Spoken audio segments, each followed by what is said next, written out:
video newsletter.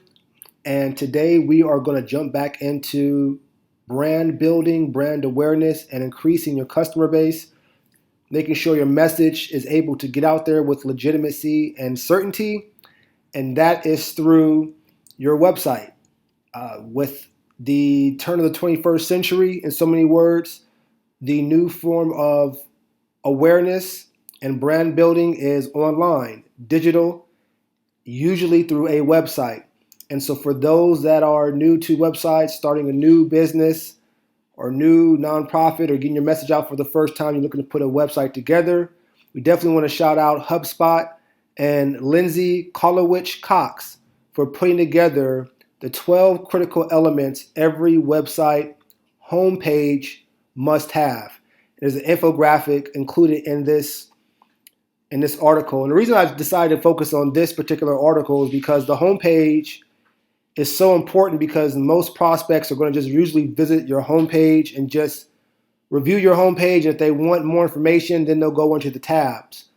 But while individuals stop by your website and they're on your first page, which is your homepage, there's some essential information you want to have on there to be able to put your organization or brand in a position to schedule an appointment and go through the process of what you're looking to accomplish. We're going to jump into this article real quick. 12 critical elements every website homepage must have. Serving as your company's virtual front door. That's one of the most important statements right there. Your website, to include your homepage, is your company's virtual front door. This page is responsible for drawing in a majority of your website's traffic. Still, despite its prominence, many businesses struggle to optimize it properly. So this is why I wanted to focus on this article, because I wanted to make sure your front door is presentable, because a lot of businesses, including myself when I started, struggled to optimize the front door, the virtual front door, or the website homepage properly. You see, your homepage needs to wear a lot of hats. Rather than treating it like a dedicated landing page built around one particular action, it should be designed to serve different audiences from different origins. I'm going to pause right there. This is why it's so good to read this article, because like myself, I may have thought of my homepage as a landing page or built around one particular action, but it's important to keep in mind that there needs to be different designs catering to different audiences that may come to your website from different origins. Back to the article. And in order to do so effectively, it needs to be built with purpose. A website and a homepage built with purpose? Let's jump into it. In other words, you'll need to incorporate elements that attract traffic, educate visitors, and invite conversions.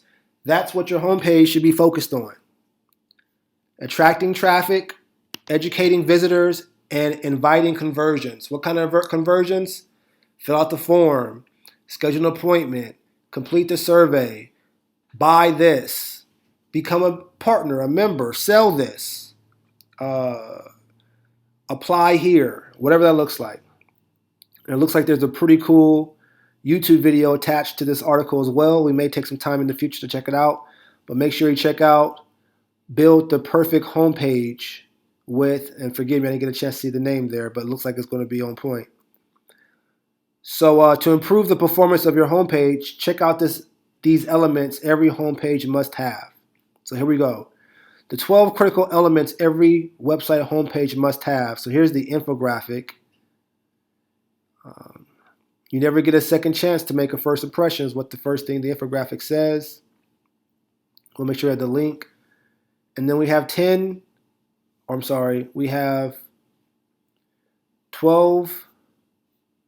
steps here. And then you can also share the image on your site. So let's jump into it.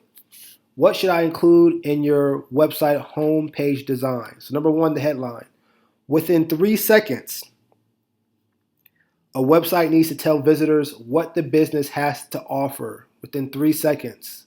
This is just, for those that, like myself, are new, still learning. This is more of your moderate to advanced information about website designing and the purpose. Within 3 seconds, a website needs to tell visitors what the business has to offer. That's where your headline comes in. It may only be a few words, but it's one of the most important pieces of copy on your website. Many types of people might visit your website, and you'll be hard-pressed to find a few words that hit home for everyone. Instead, write your headline to target a third of those people who are most likely to be happy with your product. Read that again. Many types of people might visit your website, and you'll be hard-pressed to find a few words that hit home for everyone. Facts. Instead, write your headline to target a third of those people who are most likely to be happy with your product. So you're targeting 33.3%, if you will. Keep the headline itself clear and simple. Dropbox headline is a great example. Everything you need for work, all in one place. It's simple yet powerful. No need to decode jargon to figure out what Dropbox really does. Number 2, subheadline. Your subheadline should supplement the headline by offering a brief description of what you do or what you offer. This can be done effectively by zeroing in on a common pain point that your product or service solves. And I think a lot of us fall away from and get away from when we start our business the pain point. And we overcomplicate things because the whole point of a business is to solve a pain point, to be of service for a challenge, a pain point. That's it. To make money by solving a pain point. It's really not that hard as what I was introduced to. And so I like the fact that this can be done effectively, which is your subheadline should supplement the headline by offering a brief description of what you do or what you offer.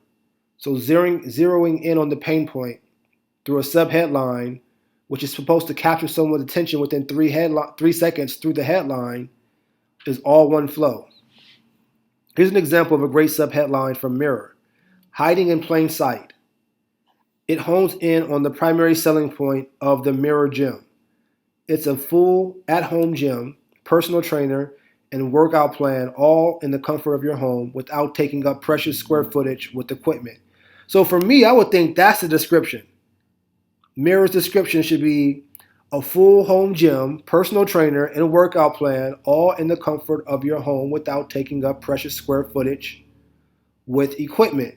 To me, that's a clear description.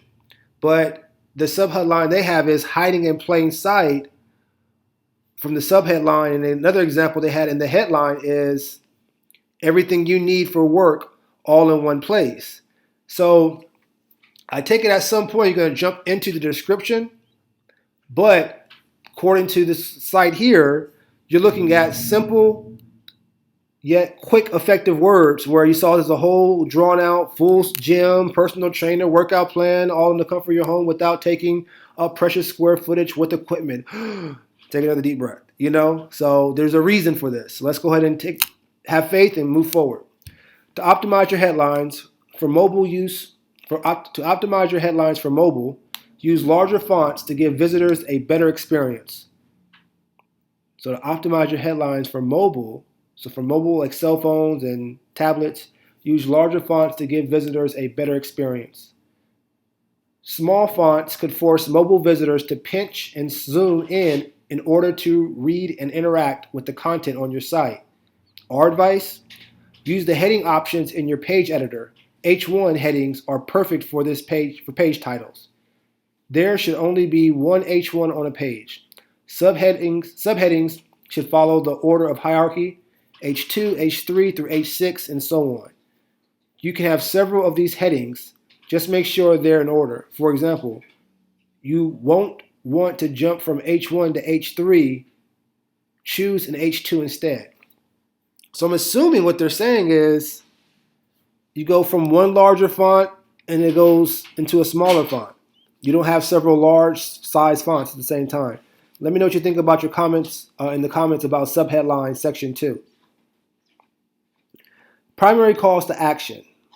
The goal of your homepage is to compel visitors to dig deeper into the website and move them down the funnel. Facts.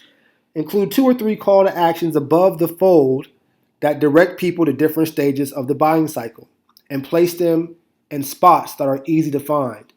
So, from my understanding, the fold is the area in which is the part of the website that when it pops up, they first see.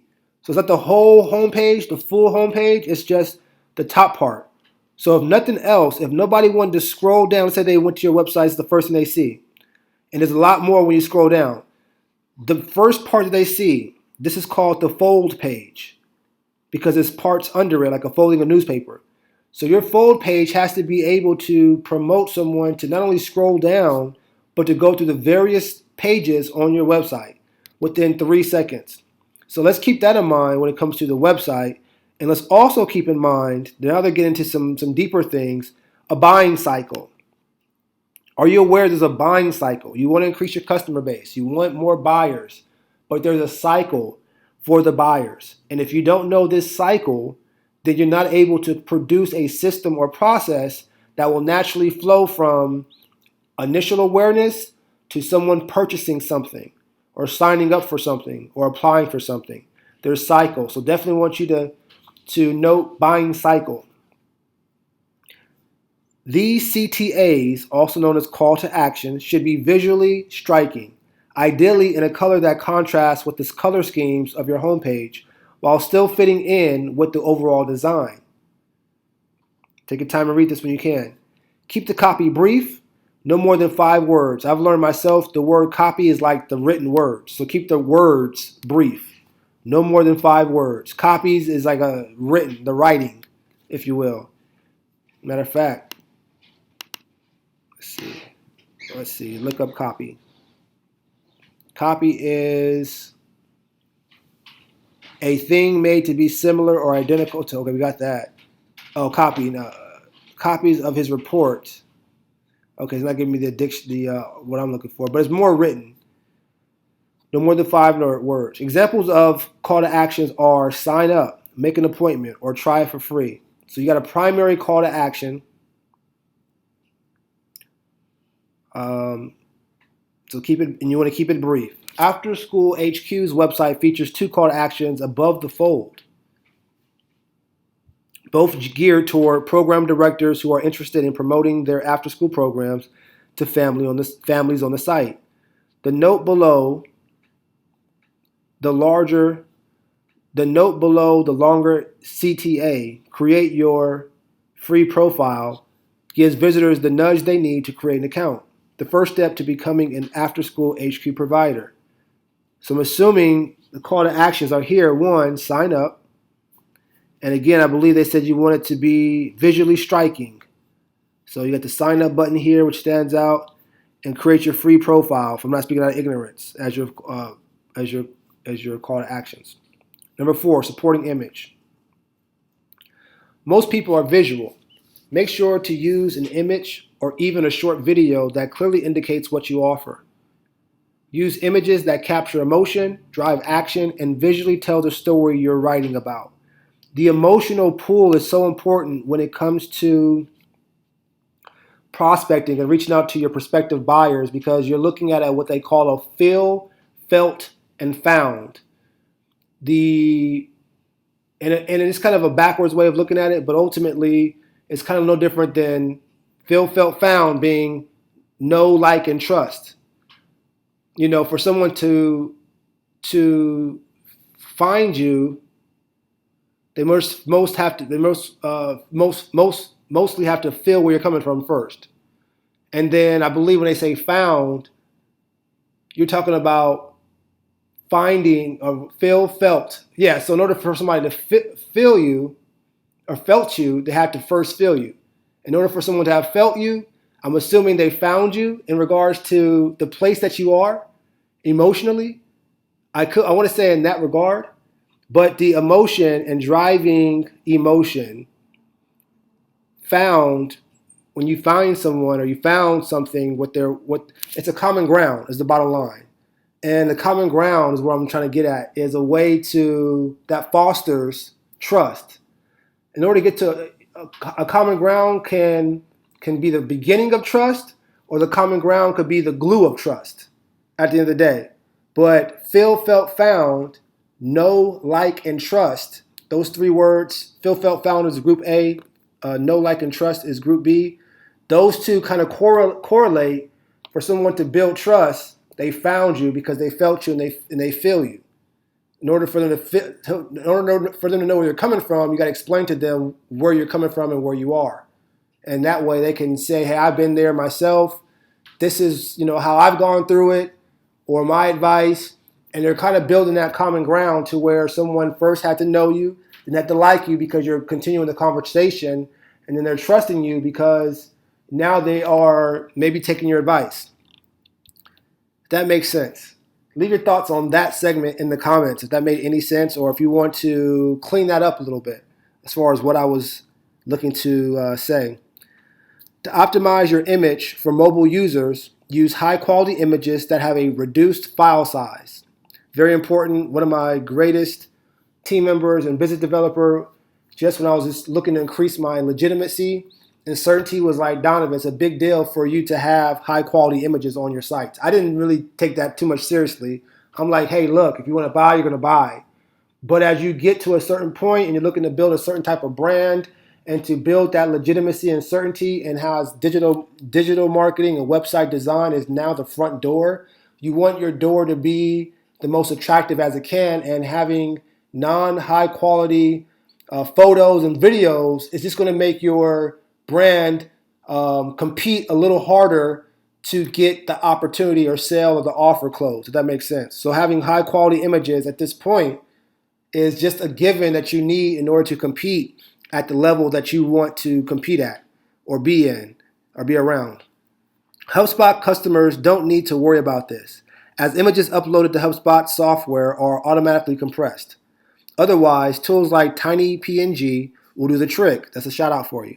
Also, always add alt text to your images to make them more accessible to visitors who use screen readers, and to take your SEO efforts up a notch. Now you get into the roots, and SEO is another one for you to consider when we're talking about digital marketing. We'll maybe jump into that. Well, I'm sure I have a video of that already. The Four River Smokehouse homepage is a great example of emotional imagery. It features a series of short, high-definition, and mouth-watering videos that play a loop behind a simple headline, subheadline, and primary CTA. So that's very clear. Obviously a picture says 1,000 words, so there it is, kind of like what's being offered. The brisket burger is back, available for limited time only. So there's your headline, subheadline, your call to action, and then your picture. It's real simple. And I would feel a lot of people would want to know more. That third, they said go after that third percentage, that 33%. That's all you really want to focus on per se, because if not, you got so many messages to people. So the ones that you like. The brisket burger is back. You know what I mean? Limited time only. A third is going to get that. Number 5, benefits. It's not only important to describe what you do, but why what you do matters. I'm going to say that one more time. It's not only important to describe what you do, but why what you do matters. Prospects want to know about the benefits of buying from you because that's what will compel them to stick around. Emotions. Prospects want to know. Remember we said, know, like, trust. Let's bring that feel, felt, found back around. Prospects want to know about the benefits of buying from you because that's what will compel them, felt and found, them to stick around. Could be a stretch, but I'm going to go with it. Keep the copy lightweight and easy to read, and speak the language of your customers. I'll say that again. Keep the copy lightweight, and easy to read, and speak the language of your customers. Evernote does a great job of listing benefits on their homepage in a way that's compelling, visually pleasing, and easy to understand. So again, that's their homepage. And I'm assuming this is the homepage with the phone and the laptop, and then just the description right here. You got your call to action, I'm assuming. Number 6, social proof. Social proof is a powerful indicator of trust. Social proof is a powerful indicator of trust. There's another word. Remember we said know, like, and trust. So now we're talking about found into the trust, and that's through social proof. Your product or service could be the best in the world, and it's okay to lay that claim. It's just that people may not believe you unless they hear it from other people too. And that's exactly what social proof does. It allows other people to speak on your behalf. Include just a few of your best short quotes on the homepage and link to case studies if applicable. Adding a name and photos gives these testimonials more credibility. Lessonly nails this on their homepage with glowing testimonials from actual clients. So there's a testimonial there. Number 7, navigation. The design and content in your homepage navigation can mean the difference between a website conversion and a bounce. The design and content in your homepage navigation can mean the difference between a website conversion and a bounce. To decrease bounce rates, give your visitors a clear path to the page they need right from the homepage. So that may be something that you never thought about. And you may want to add it to the fold. It doesn't say that in this article, so let me, follow the article per se, but maybe put it under the fold. But the bottom line is on the homepage, you want to give your visitors a clear path to the pages they need right from the homepage. Make the navigation menu visible at the top of the page and organize the links in a hierarchical structure. No one knows your website better than those who help design it, so be sure to conduct user tests to make sure it's simple and intuitive for visitors to find what they're looking for on your site. So it's suggesting that to have others test your website as you go along. That's something that we as entrepreneurs, startups, those in the seed stage may overlook. We want to get something up and go on to the next step. We say, hey, a website is just a website. We got to get to the other processes of business development. But this is going to be your virtual front door. So therefore, you want people to test your website. Include a search box if you can. Read this blog post for more helpful website navigation tips. Here's an example of a clear, well-structured navigation design from Slim and Huskys Pizzeria homepage. And shout out to Slim and Huskys. And they started their story in Nashville. I believe the founders were students from the historically black college and university, Tennessee State University. They started and grew in Nashville, and they're across several states now. I believe Tennessee State University is still a HBCU. I'm not quite sure. Someone do their research and leave that information in the comments. Again, real simple. You got their heading, subheading, picture, and jumping into it. 8, content offer. To generate more leads from your homepage, feature a really great content offer, such as a white paper, ebook, or guide. Folks who may not be ready to buy might rather download an offer that gives them more information about a topic they're interested in. If you need inspiration, here's several different content types to pick from. I would suggest for you to 1, make sure you click this link to get those different content types. And 2, this is letting you know a little more about the buying cycle. Someone may not be willing to buy right off the bat, but you providing some type of content for them to take to learn more about your brand is a great way for them to move through the buying cycle. Number 9, secondary calls to action. Include secondary calls to actions on your homepage to offer additional conversion opportunities for prospects who aren't interested in your primary objective. I like that. That means there's still opportunity for a sale because you have additional conversion opportunities for prospects who may not be interested in your primary objective or opportunity. So it's clear to have a primary, and if you have additional ones, make sure they're there, floating around in a close second and third. Think of them like a contingency plan. They offer another path for visitors who are not yet ready for something as high committed as you're asking. And I'll give you an example real quick. I started a outsourcing firm, if you will, on brand building, and my plan started at $500 a month for the actual branding plan. And that was for some too high. And so what I did was I created an advisory firm that provided my advice and a small portion of the outsourcing strategies that I use for only $250. And what that did was allow someone to buy into what I was providing on a smaller scale through my advisory firm. And then when we helped raise some money and made some money for them, they went into the full outsourcing of the brand building to increase their awareness, communication, lead generation, cross promotion, and again their brand awareness. So that definitely a contingency plan is definitely something you want to create. While your primary call to action should be above the fold, place secondary call to actions below the fold to give visitors things to click on when they scroll down. For example, below the fold of Spank's homepage, you'll find 3 clearly labeled call to actions that give folks who've scrolled that far a few more options to click on. These secondary call to actions are for 2 different types of conversions. One on the far left for $20 off, and another shop now to explore the online catalog. So there's a $20 offer over here and a shop now. And it's very clear, very clean. It's not a whole lot. And I take it when you click the buttons, you're going into the next cycle, the next process. Features. In addition to benefits, list some of your key features. This gives people more of an understanding of what's provided by your products and services. Again, keep the copy light and easy to read. Dropbox for Business, for example, doesn't shy away from showing off features matrix right on their homepage below the fold. This is how I have my site set up, and it's just really easy to understand. And it took me 5 years to get to this point. I was very fortunate to build my outsourcing brand and business through word of mouth and referrals, like literally. And it wasn't until the most recent part where I decided to scale and get in deeper, and I had to present all these things and what it looked like, and I found that this structure here, and they call this the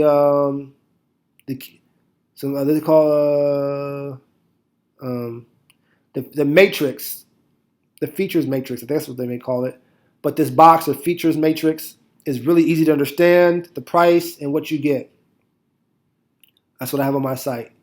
Resources, number 11. Again, most visitors to your website won't be ready to buy yet. Know the buying cycle. They may not be ready to buy yet. For folks who are looking for more information, offer a link to a resource center where they can browse relevant information. I cannot stress this enough.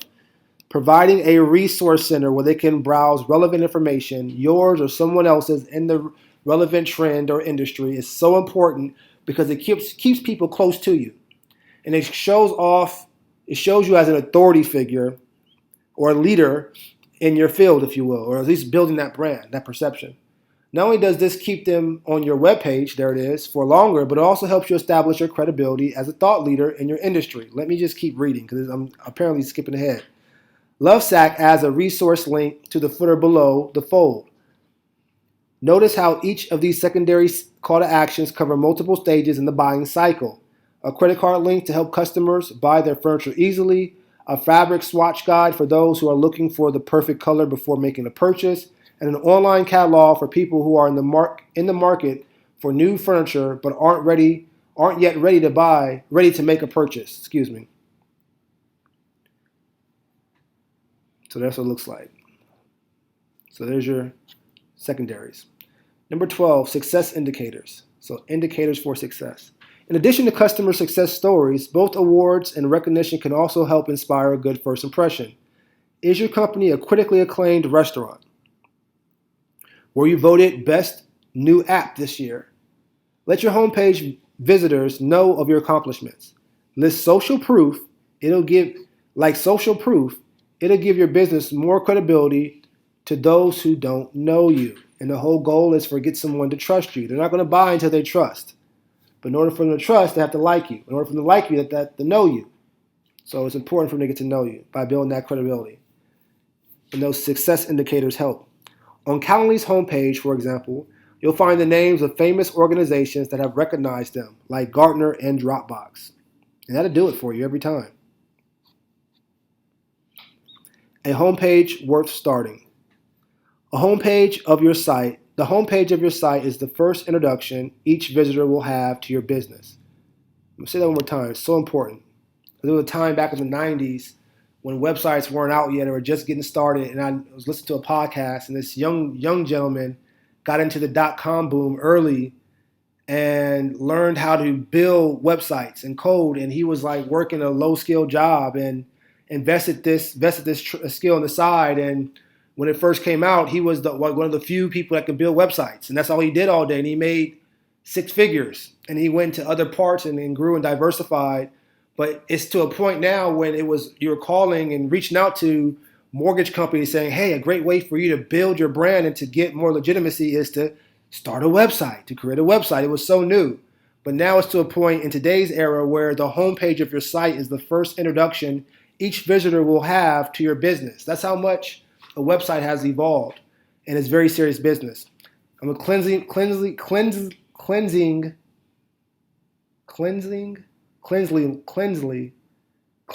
man. Clean man. I'm gonna say I'm a clean man that's clean. Likes to be clean. Cleansy. That's a word. But I'm a man that likes to keep things clean and neat. And if someone's coming to my house, it'd be like a bachelor pad or something of that nature. Not in that degree, but I like to just keep a good presentation. Your homepage should be the best. It should be the same way. Cleansy, man of cleanliness. Cleanliness. I don't know. Before they make up their mind to become a customer, they'll review your homepage to get an idea of what you sell, why that matters to them, and how they can benefit from what you offer. I would just highlight that so you can make sure that's in your website. Your homepage should have an idea of what you sell, what matters to the customers, and what you have to offer them. Make a brilliant first impression with the homepage that incorporates the elements outlined above. And for more inspiration, check out stunning examples of homepages by downloading the free lookbook below. All this information is in I'll send the link in the description to check out this article. There's some great links, hyperlinks for you to check out, to include at the bottom here. This downloading this free lookbook. Check it out. Leave your thoughts in the comments. I just wanted you to see, and a lot of people like myself felt like, hey, a website may not be that serious, and more importantly, a homepage is not that serious. I wanted us to get a deeper understanding of what that looks like, especially as we're all trying to do and increase our customer base. If you need assistance with website development, send a link. Send me a message in my inbox, a link. Let me know. I can direct you on getting a website created. Have some great resources to direct you to get that done. Visit the links that I have as far as my advising services and the free resources that I can provide for you in regards to more information about how you can either do the work yourself or know what to look for when you are looking to outsource the work to get done. But I felt like this was a very great article for us to take a look at and dive deep into. Thank you again, Lindsay Kolowich Cox, for this great article. Shout out to HubSpot for putting this article together. Thank you for liking, following, subscribing, sharing this work, and donating. If there's a donate button at the bottom or in the description, donating in the amount you felt this message was worth to you. Thank you for your donation. Look forward to connecting with you soon in the future. Talk to you soon. Peace.